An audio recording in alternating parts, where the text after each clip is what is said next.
Hello friends, Shri Hari રસોઈમાં તમારું સ્વાગત છે. આજે આપણે બનાવીશું 6 મહિના સુધી સ્ટોર કરી શકાય તેવા રાયતા મરચાં કે પછી આથેલા મરચાંની રેસીપી અને પરફેક્ટ માપ સાથે મરચાંને ટેસ્ટી બનાવવા તેનો મસાલો પણ બનાવીશું. આ મરચાંનો અથાણો આપણે ટિપ્સ અને ટ્રિક સાથે બનાવીશું, એટલે 6 મહિના સુધી મરચાં એકદમ સારા એવા રહેશે અને બિલકુલ કલર પણ નહીં બદલે અને સ્વાદ સુગંધમાં એવા જ રહેશે. અને આપણે આમાં રાયના કુરિયા, મેથીના કુરિયા એડ કરીશું તો પણ બિલકુલ કડવા નહીં લાગે. તો આ રેસીપી બનાવવી સાવ ઈઝી છે, તો ચાલો બનાવીએ. તો તેના માટે વજનમાં 500 ગ્રામ જેટલા લીલા મરચાં લીધા છે. અને મરચાં આ રીતે થોડા કડક અને ડીટીનો ભાગ પણ ગ્રીન હોય એટલે મરચાં એકદમ ફ્રેશ હોય છે. એટલે આ રીતે મરચાંની પસંદગી તમારે કરવાની. તો તમારે આ વાતનું ખાસ ધ્યાન રાખવાનું કે મરચાં એકદમ કડક અને ડીટીનો ભાગ પણ ગ્રીન હોવો જોઈએ, એટલે મરચાં છે તે ફ્રેશ હોય છે. તો હવે તેના ડીટીનો ભાગ અલગ કરી આ રીતે તેના ચપ્પુથી 2 ટુકડા કરીશું. પણ જો મરચાં વધારે મોટા હોય તો તમે 3 ટુકડા પણ કરી શકો છો. તો આ જ રીતે આપણે બધા મરચાંને કટ કરી લઈશું. અને આમાં જે બિયાનો ભાગ અને નસોનો ભાગ છે તે આપણે અલગ નહીં કરીએ. જો અલગ કરી દઈશું તો મરચાં છે તે લાંબા સમય સુધી સારા નહીં રહે. એટલા માટે આપણે બિયાનો ભાગ અને નસોનો ભાગ છે તે રહેવા દેવાનો જ છે. અને હવે આ જ રીતે આપણે બધા ટુકડા કરી લેવાના. અને આ મરચાંમાં મસાલો એડ કરતા પહેલા આપણે હળદર અને મીઠા માખીશું, એટલે મરચાંમાં રહેલી થોડી તીખાશ નીકળી જશે. અને હવે તેમાં રેગ્યુલર આપણે જે સ્પૂન વાપરતા હોય તે 2 સ્પૂન જેટલું મીઠું લીધું છે. અને વજનમાં જુઓ તો 30 ગ્રામ જેટલું છે. સાથે આપણે તેમાં 1 સ્પૂન જેટલું હળદર પાવડર એડ કરીશું. અને આમાં હળદર પાવડર એડ કરવાથી મરચાંનો કલર ખૂબ જ સારો આવે છે. અને મીઠાના લીધેથી તેમાં થોડું પાણી રિલીઝ થશે, એટલે મરચાંની તીખાશ છે થોડી ઓછી થઈ જશે. તો હવે આ રીતે એકદમ સારી રીતે આપણે તેને મિક્સ કરી લઈએ, એટલે મરચાંમાં હળદર પાવડર અને મીઠું છે એકદમ સારી રીતે કોટ થઈ જશે. તો હવે તેનું ઢાંકણ બંધ કરી 1 કલાક માટે તેને રેસ્ટ આપીશું. અને વચ્ચે 1 થી 2 વાર તેને ચલાવી લેવાના. તો હવે 15 મિનિટ જેવું થઈ ગયું છે, તો આપણે તેને એકદમ સારી રીતે મિક્સ કરી લઈએ. અને મરચાંમાં થોડું થોડું પાણી પણ રિલીઝ થવા લાગ્યું છે. તો આ રીતે આપણે તેને મિક્સ કરી લઈએ. અને આ રીતે મિક્સ કરી ફરી ઢાંકણ બંધ કરી આપણે તેને રહેવા દઈશું.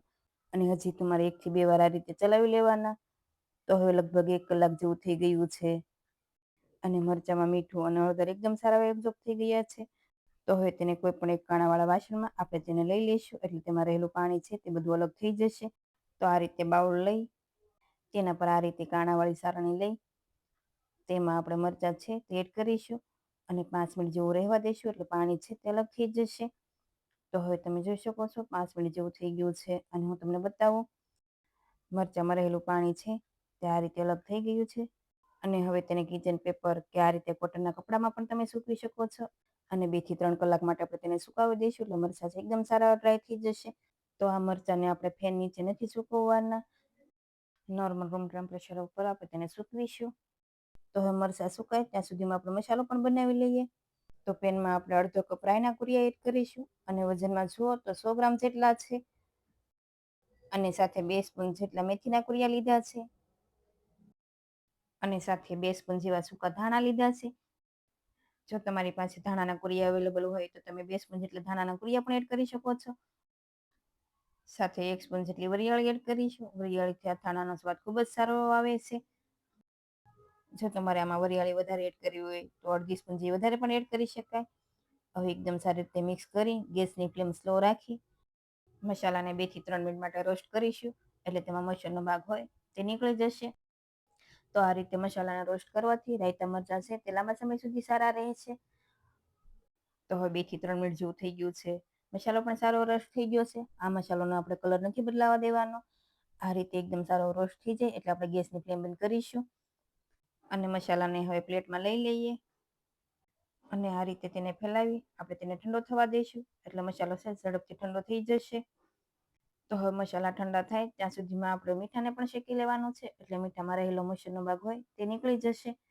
તો હવે એ જ પેનમાં 1.5 સ્પૂન જેવું આપણે મીઠું એડ કરીશું. જે આપણે રેગ્યુલર સ્પૂન લેતા હોય એ સ્પૂન લેવાની. અને ગેસની ફ્લેમ સ્લો રાખી 1 થી 2 મિનિટ જેવું આપણે તેને શેકી લઈશું.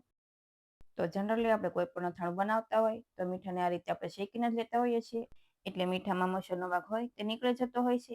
એટલે આ રીતે આપણે મીઠાને 1 મિનિટ જેવું રોસ્ટ કરીને જ લેવાનું છે. તો હવે મીઠું છે એકદમ સારી રીતે રોસ્ટ થઈ ગયું છે. તો હવે ગેસની ફ્લેમ બંધ કરીશું. સાથે આપણે મસાલા શેકીને રાખ્યા તે પણ જોઈ લઈએ. તે પણ સારા એવા ઠંડા થઈ ગયા છે. આ મસાલા ઠંડા થઈ જાય પછી જ આપણે તેને બ્લેન્ડ કરવાના છે. તો હવે તેને મિક્સર જારમાં એડ કરીશું અને આ મસાલાને આપણે સાવ બ્લેન્ડ નહીં કરીએ, થોડા અધકચરા રહે એ રીતે રાખવાના છે. તો મિક્સરને તમે પલ્સ મોડ ઉપર રાખી 2 થી 3 વાર ચાલુ બંધ કરશો એટલે ભંકુરિયા છે તમારા અધકચરા એવા બ્લેન્ડ થઈ જશે. તો રાયતા મરચાં માટે આપણે તેને સાવ બ્લેન્ડ નહીં કરીએ, થોડા અધકચરા રહે એ રીતે આપણે તેને રાખીશું.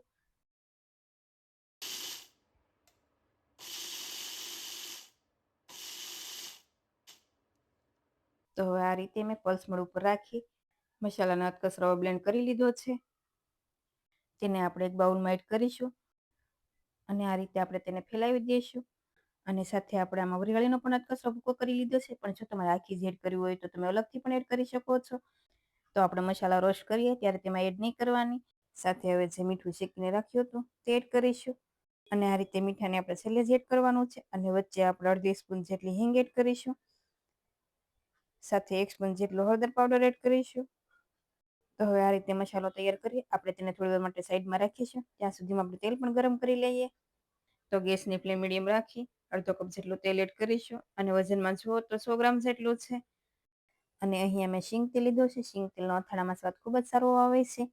તો તેલ સારું એવું ગરમ થઈ જાય અને તમે જોઈ શકો છો આ રીતે થોડા ધુવાળા દેખાય એટલે ગેસની ફ્લેમ બંધ કરીશું. તો હવે તેલને હલકું એવું ઠંડુ થવા દેવાનું છે અને ધુવાળા દેખાતા બંધ થઈ જાય અને થોડું સતપ્યું હોય ત્યારે જ આપણે તેમાં એડ કરી દઈશું. તો હવે આપણે જે સાઈડમાં મસાલો તૈયાર કરીને રાખ્યો છે તેના ઉપર આપણે તેલ એડ કરીશું અને એકદમ સારી રીતે મિક્સ કરી દઈએ એટલે મસાલો એકદમ સારી રીતે તળાઈ જશે. અને હવે તેનું ઢાંકણ બંધ કરી મસાલો સાવ ઠંડો થઈ જાય ત્યાં સુધી આપણે તેને રહેવા દઈશું. તો હવે આપણે મરચાં સૂકવ્યા છે તેને પણ 3 કલાક જેવું થઈ ગયું છે, તે પણ આપણે જોઈ લઈએ. તો હવે મરચાં પણ એકદમ સારા ડ્રાય થઈ ગયા છે અને આ રીતે મેં પ્લેટમાં પણ લઈ લીધા છે. તો 2 થી 3 કલાક જેવા મરચાંને સૂકવવાથી મરચાં હલકા એવા ડ્રાય થઈ જશે. તો મરચાં હવે અથાણું બનાવવા માટે તૈયાર થઈ ગયા છે. તો આપણે જે મસાલો બનાવ્યો હતો તે પણ ઠંડો થઈ ગયો છે. તો તેમાં એડ કરીશું અને બધા મરચાંમાં એકદમ સારી રીતે આવી જાય તે રીતે આપણે મિક્સ કરી દઈશું. તો નાની નાની અને ઉપયોગી ટિપ્સ સાથે મરચાં પણ તૈયાર છે. તો તમે એકવાર જરૂરથી ટ્રાય કરજો. તો હવે આ રીતે એકદમ મસાલામાં મરચાં મિક્સ થઈ જાય એટલે આપણે તેમાં 1 મોટા લીંબુનો રસ એડ કરીશું અને લીંબુ એડ કરવાથી મરચાં છે લાંબા સમય સુધી સારા રહેશે. અને આ રાયતા મરચાંને તમે 24 કલાક પછી ખાવાના ઉપયોગમાં પણ લઈ શકો છો. અને જો તમે આવી રીતે ક્યારેય મરચાંનું અથાણું ન બનાવ્યું હોય તો એકવાર જરૂરથી રાયતા મરચાંનું અથાણું ટ્રાય કરજો. તો હવે આ રીતે લીંબુ એડ કરી એકદમ સારી રીતે આપણે મિક્સ કરી લઈએ. આ અથાણું તમે રોટલા, રોટલી, ભાખરી સાથે સર્વ કરી શકો છો અને ખૂબ જ ટેસ્ટી એવું બને છે. અને જો તમે પહેલી વાર બનાવતા હશો તો પણ પરફેક્ટ એવું બને છે. તો એકદમ બજાર જેવું મરચાંનું અથાણું પણ તૈયાર છે. તો હવે તેને સ્ટોર કરવા આ રીતે મેં કાચની બોટલ લીધી છે અને તેને મેં 2 કલાક માટે તડકા નીચે રાખી તપાવી લીધી છે. અને હવે આપણે તેમાં મરચાં એડ કરીશું. તો અથાણાને સ્ટોર કરવા માટે હંમેશા એરટાઇટ કાચની બોટલનો ઉપયોગ કરો જેથી અથાણું છે તે લાંબા સમય સુધી સારું રહે. અને આ અથાણામાં આપણે તેલ ઓછું એડ કર્યું છે એટલા માટે આપણે તેને ફ્રીજમાં રાખી 6 મહિના માટે સ્ટોર કરીશું. અને જ્યારે ઉપયોગમાં લેવું હોય ત્યારે આ રીતે નાની બોટલમાં આપણે કાઢી લેવાનું અને અથાણું કાઢતી વખતે હંમેશા કોરી સ્પૂનનો ઉપયોગ કરવાનો એટલે અથાણું છે લાંબા સમય સુધી સારું રહેશે.